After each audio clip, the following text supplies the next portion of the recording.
Bismillahirrahmanirrahim. Elhamdülillah ve salatu ve selamu ala Resulillah. Seyyidina Muhammedin ve ala alihi ve sahbihi ve men valah.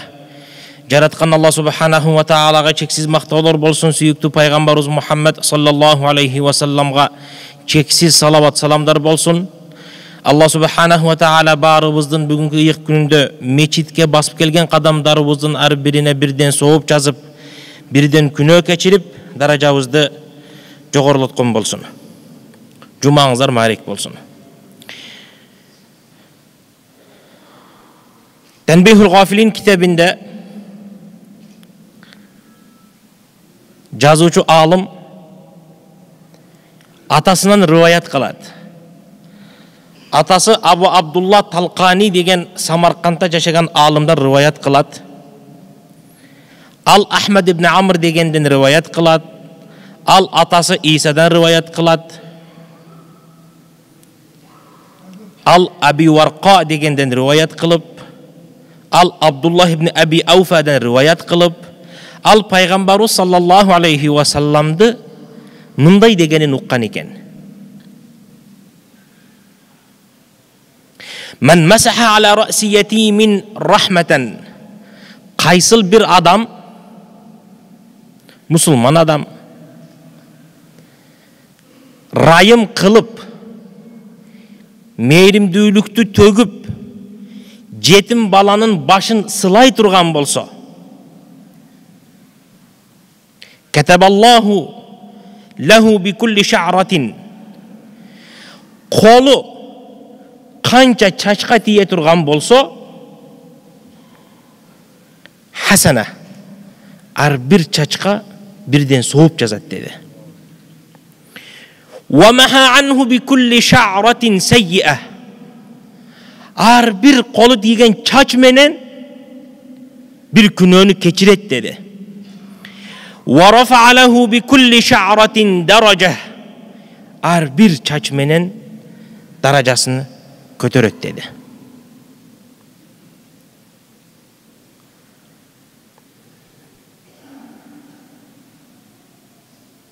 Peygamber sallallahu aleyhi ve sellem başka bir hadisinde Abdullah ibn Abbas rivayet kılgan hadiste Peygamber sallallahu aleyhi ve sellem mınday deydi. Men damma yetimen min beyni yetamel muslimine ila ta'amihi ve şarabih. Kaysıl bir musulman adam musulmandarının jetim baldarынан bir jetimdi özünün tamağına koşo turgan bolso, dastarkonuna çakıra turgan bolso, jey turganın, içe turganın bölüşe turgan bolso, oşol jetim balanın ertengi günü ayağına turup, putka turup deybiz go, öz tiriçiligin özü kılıp ketkenge çeyin jardamın üzböy turgan bolso, agayım ne? Aujaballahu lahu ta'ala el cenneh. Beyişke kiru anı üçün vacip bolat dedi. Şek çok beyişke kiru anı üçün vacip bolat dedi. Bırak kaşanın içinde yemne dedi. İlla en ya'mele amelen la yaghfiruhullah. Kuday Taalam keçirbeyi turgan amaldan alыс bolsa dedi. Demek uşunçalık büyük amaldı, ulu amaldı kılıp durup soğubuna jetүү kümönü yok deydi. Bolgonu imandan çıkıp ketmеш керек dedi. Kuday Taalam keçirbeyi turgan amal ağa karama karşı kelbesin dedi. وَمَنْ اَذْهَبَ اللّٰهُ كَرِيمَتَهُ.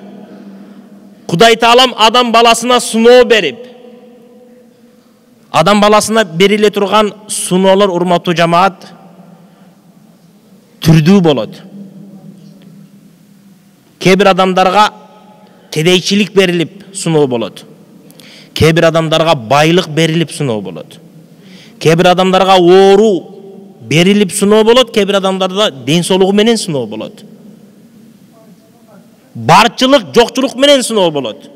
Мага берилген инибизге берилбейт, атабызга берилген мага берилбейт.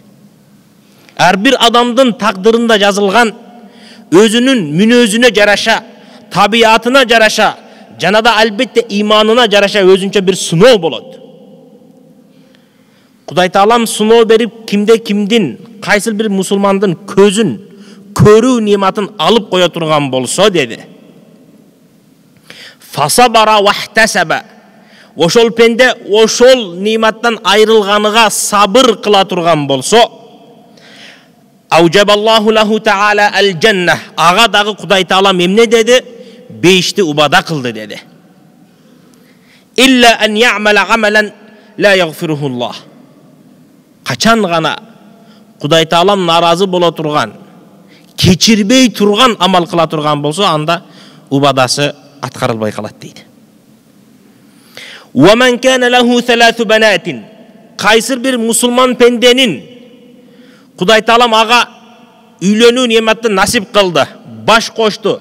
Баш кошкондон кийин Кудай Таалам ага перзентти берди. Перзент бергенде 3 кыз берди. Fa'addabahunna. Аларга жакшы тарбия бере турган болсо, wa anfaqa alayhinna. Алардын багуу милдетин так аткара турган болсо, hatta yubna bihinna. Алар турмушка чыкканга чейин, ау ямутна же кайтыш болгонго чейин, аужабаллаху лаху таала ал-жанна. Ошол адамга дагы Кудай Таалам бейишти важип кылат деди. Ошондо Араптан бир киши тура калды дагы, я Расулаллах, ey Алланын элчиси, 2 кызы болсочу дегенде пайгамбар саллаллаху алейхи ва саллам 2 кызы болсо дагы деди. Бул хадисти угуп турган бир топ жамаат жыйналып турган эле. Арасынан дагы бир адам тура калды дагы, я Расулаллах, 1 кыз болсочу деди. Пайгамбар саллаллаху алейхи ва саллам 1 кыз болсо дагы деди.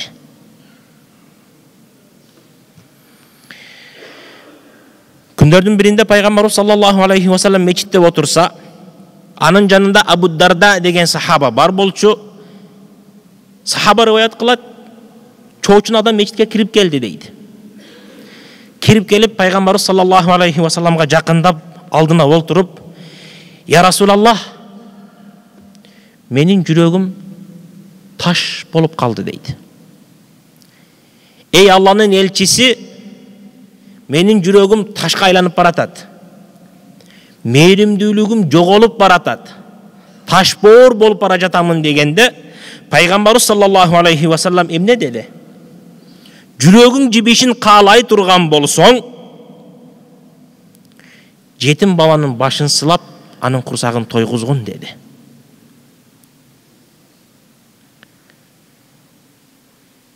Мына беш менен сүйүнчүлөнгөн, кечиресиздер, кыяматта эсеп китеп башталар астында көлөкө жок болот. Адам баласы топтолгон жерде, махшарда, майданда көлөкө жок болот. Эч кандай бир нерсенин көлөкөсү болбойт. Күн бир гана Алланын аршынын көлөкөсү болот. Ошол жерде 7 түрдүү адам турат. 7 түрүнүн бирөөсү ражулун бака мин хашиятиллах. Ражулун закараллаха халиян фафаdat айна. Кайсыл бир адам жеке отуруп, Кудай Тааламды эстеп, Алланы улуулап, көзүнөн жаш чыга турган болсо дейт.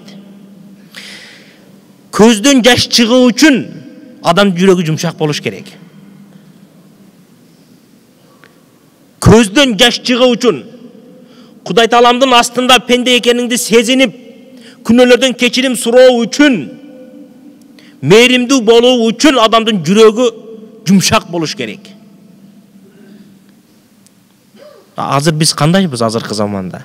Азыркы күндө, азыркы учурда? Качан бир жеке отуруп Кудайды эстеп ыйлаганыбыз болду?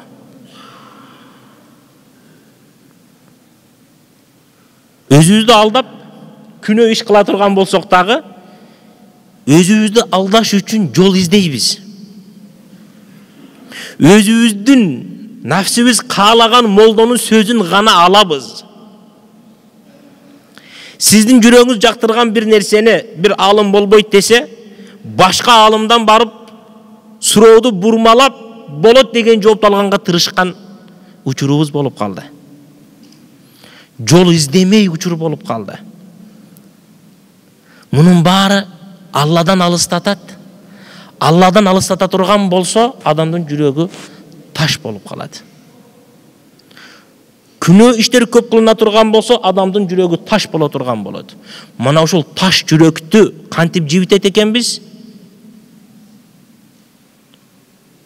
Бул метод, бул көрүнүш, бул амал ар бирибиздин колубуздан келет. Себеби тилекке каршы азыркы заманда, азыркы учурда тирүү жетимдер көп. Жаштар көп ажырашып атат.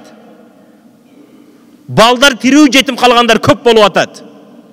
Таштанды балдарды айтпайлы. Жаш балдардан чоңоюп жаткан балдарды айтпайлы. Ата-энеси чыны менен өлүп калгандарды кошпогондо. Тирүү жетимдердин өзү азыркы заманда көбөйүп кеттик тилекке каршы.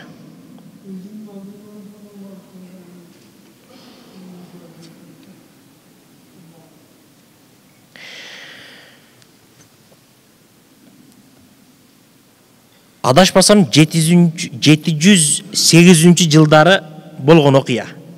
Азыр биз 1400дөбүз. Ошондо 700 жыл мурун Пайгамбар саллаллаху алейхи ва салламдын тукумунан болгон бир адам үй бүлөсү менен өз жашаган жеринен көчүп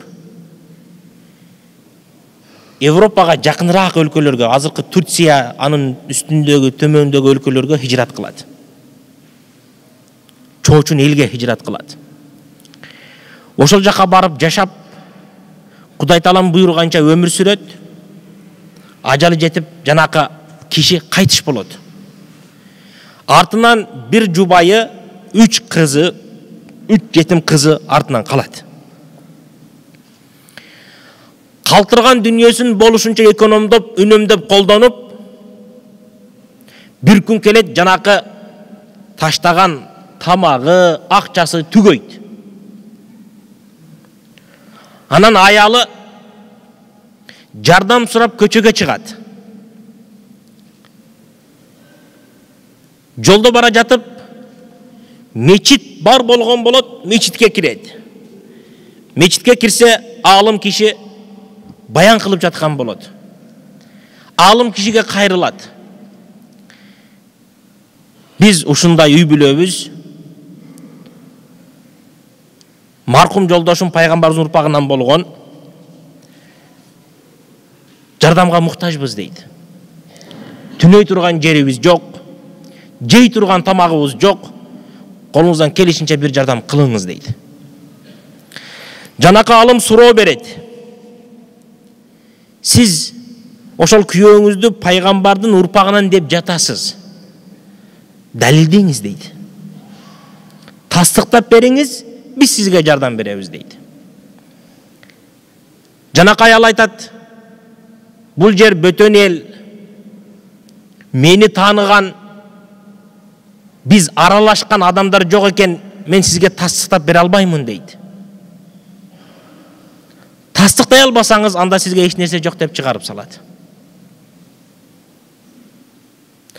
Жолдо бара жатып, дагы бир топтолуп турган элди көрөт.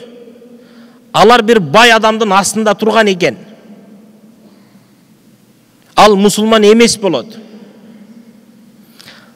Ага кайрылат. Жардамга муктажбыз деп.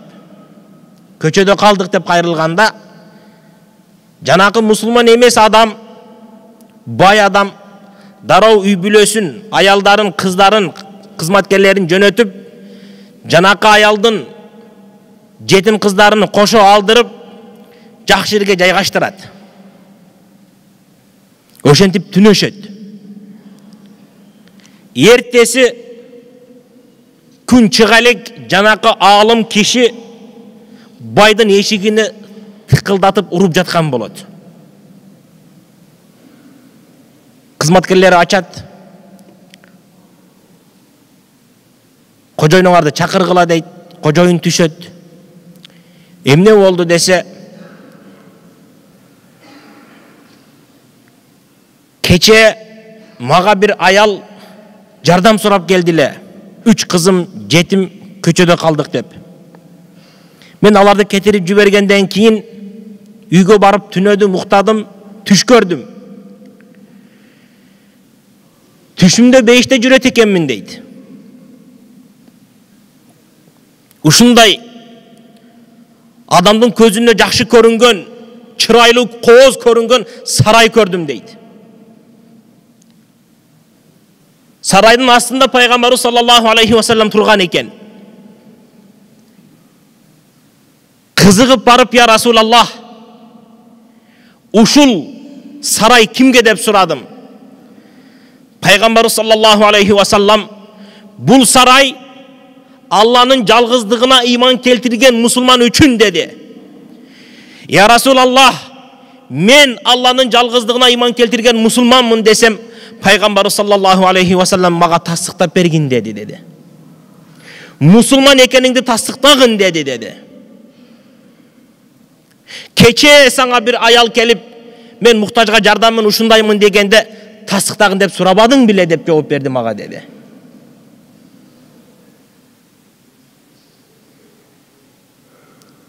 Uykudan kaygı basıp durdum deydi. Suraştırsam oşul ayal sizdikinde eken deydi. Kızları menen sizdikinde alıp ketkeni geldim deydi.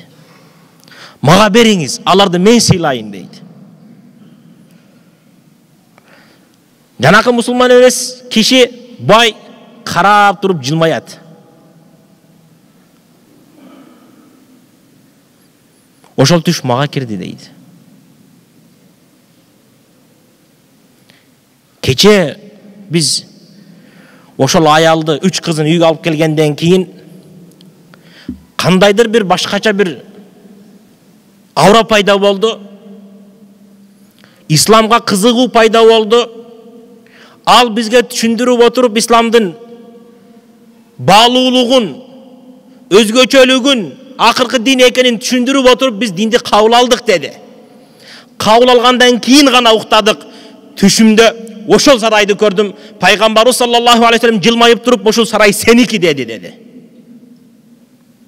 Ал сарайды мен алдым, сен кете бергин деди.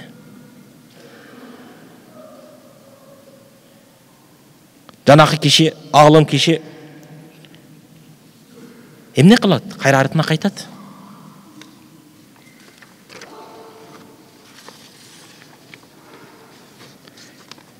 Кымбатчылык замандабыз азыр. Bir жыл алдың эмес, bir ай алдың. Табардын баасы канча болгон болсо, азыр 1,5 эсеге кымбаттады жок дегенде. Кээ бир табалар 2 эсеге кымбаттады.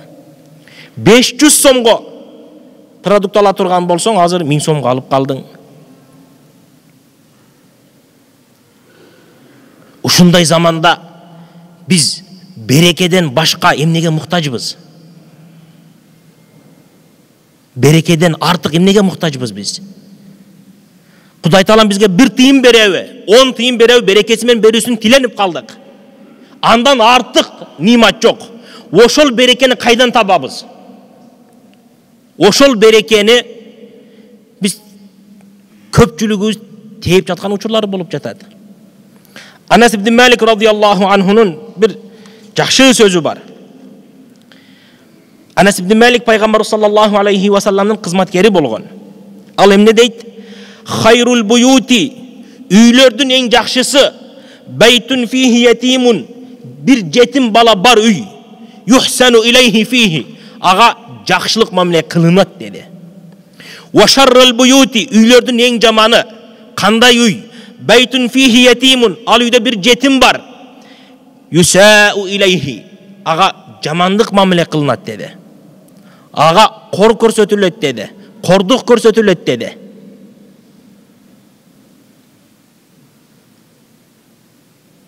Жетимди алыстан издебейли, урматтуу жамаат. Арабызда бар. Bir туугандардын балдары, эки bir туугандардын балдары, кошунанын балдары.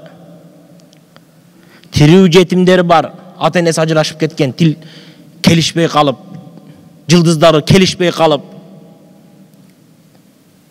үйлөнүүдү жеңил ойлоп, баш кошкондон кийин жакпай калса таштап кеткен канчалаган эркек бар, канчалаган аялдар бар. Өздөрүнүн тагдырын гана ойлогон. А бирок артынан алардын канчалаган тирүү жетим балдар, кыздар калып жатат. Канчалаган чыныгы жетимдерге атасынын бир туугандары, апасынын бир туугандары жамандык, кордук көрсөтүп жатат.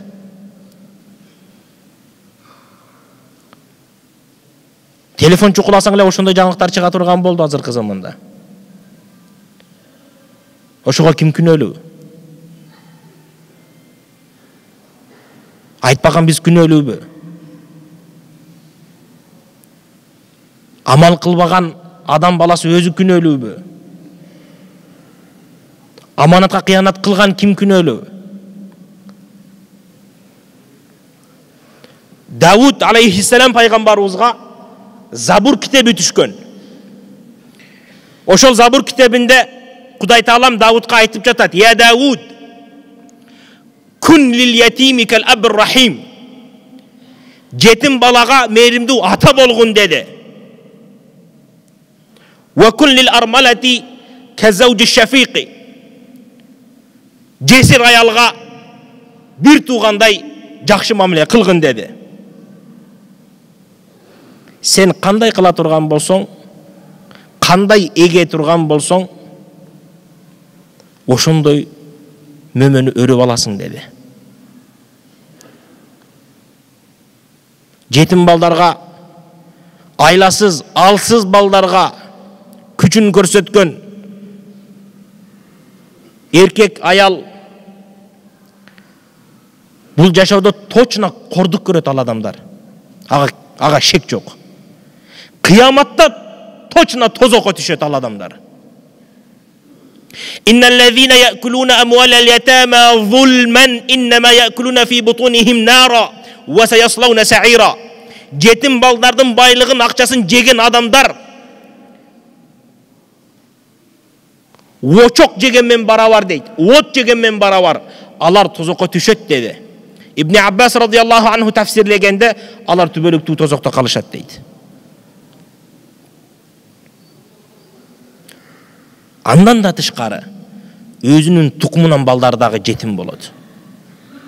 Көрсөткөн кордукту өзүнүн тукумунун балдары көрөт. Өзүнүн балдары көрбөсө неберелери көрөт.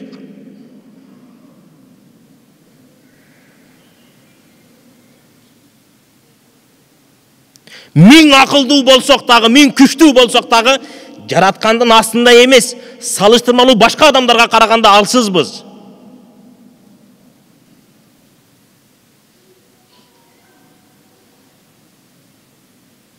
Жаратканга салыштырмалуу эмес, өзүбүзгө окшогон башка адамдарга салыштырмалуу алсызбыз. Демек, канчалык деңгээлде өзүңүздү күчтүү сезсеңиз дагы, сизден күчтүү бар болгондон кийин алсыз адамга күчүңүз чыгарып эмне пайда?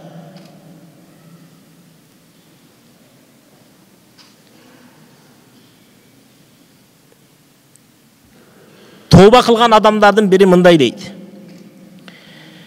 "Кунту фи бидаяти амри мукиббан алал мааси." Мен жаш кезимде дейт, бузукучулуктун түрүнү кылганмын дейт. Адамдар кылбаган нерсени кылганмын дейт. Адамдын акылына келбеген күнөө иштерди дагы кылганмын дейт. Элестете албаган күнөө иштерди кылганмын дейт. Күндөрдүн биринде жолдо бара жатсам, жолдун боюнда алсыз бала жаткан экен дейт. Карасам, сураштырсам, жетим бала экен дейт, ээрчитип алдым дейт. Ээрчитип алып, баняга бардым, бирге баняга алып кирип, жуундуруп, андан чыгып кийим алып бердим дейт, базарга түшүп. Кийим алып бергенден кийин барып бирге тамактандык дейт. Колуна акчаны берип, аны узаттым дейт. Келип түнөдүм, түнөп уктап жатсам түш көрүппүн дейт. Түшүмдө кыямат башталыптыр, эсеп китеп. Менин эсебим китебим башталды. күнөө амалдарым гана келип жатат, алар келип жатат. Жакшылык амал эч кандай бир амал жок. Буйрук чыкты тозокко кетсин деп, периштелер мени жетелеп бара жатат тозокко дейт. Жолдон жанакы жетим бала чыгып калды дагы, токтоткула деди дейт. Бул адамды тозокко түшпөйсүңөр деди дейт. Периштелер жок, бизге ушундай буйрук чыккан десе дагы болбойт дейт. Анан ушундай жараткандан бир үн келди. Аны мен ушул балага кылган жакшылыгы үчүн кечирдим деди дейт.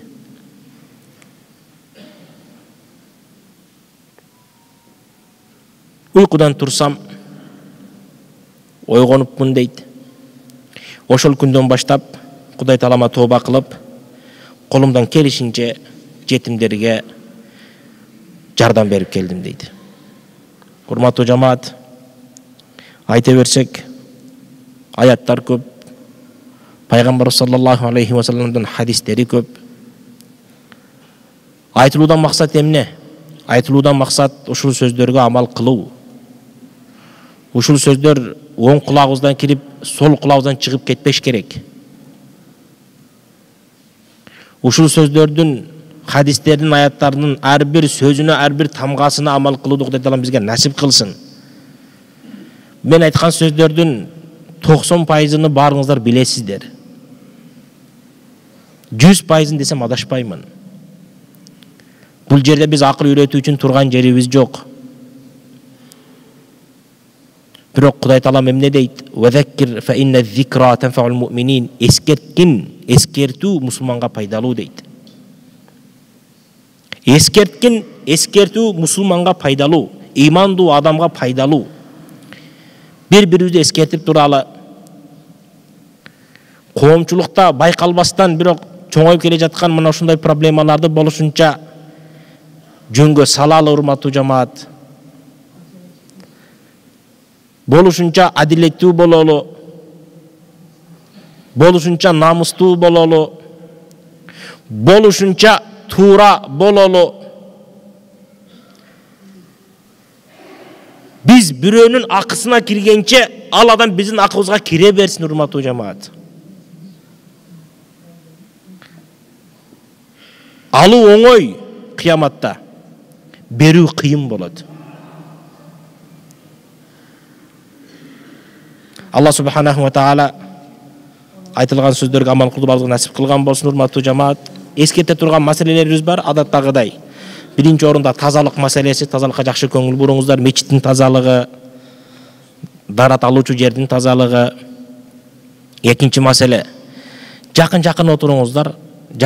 отуруңуздар, бош орундар калбасын араңыздарда.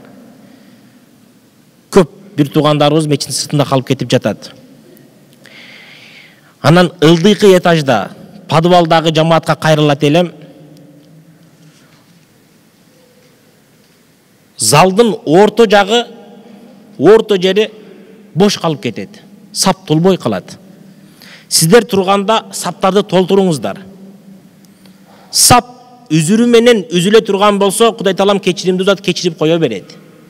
Үзүрсүз үзүлө турган болсо, анда күнөөкөр болуп калабыз. Жумасына бир жолу парыз болгон амалга убактыбызды бөлүп, жумуштан бошонуп, таап келдик, парыз аткаралы деп, болушунча так жакшы аткаралы. Намазын кооздугу эмнеде? Мустахаб амалдарды сактаганда. Ал сакталса, сүннөт амалдар сакталат. Ал сакталса, важип амалдар сакталат. Ал сакталса, парыздын өзү сакталат. Биринчисине көңүл бурбасаңыз, бара-бара экинчисинен көңүл бурбай каласыз, бара-бара үчүнчүсүгө кайдыгер болуп каласыз, бара-бара төртүнчүсү парыздын өзү калып кетет, урматтуу жамаат. Мустахаб амалдарга бекем бололу. Пайгамбарыбыз кээде гана кылган нерселерге болушунча амал кылалы. Кудай Таалам кабыл кылган болсун. Субханакаллахумма бихамдик, нашхаду ан ла илаха илля ант, настагфирука ва натубу илейк. Аллахумма фана бима алламтана варзукна илман нафи'ан бирахматика я архамар рахимин.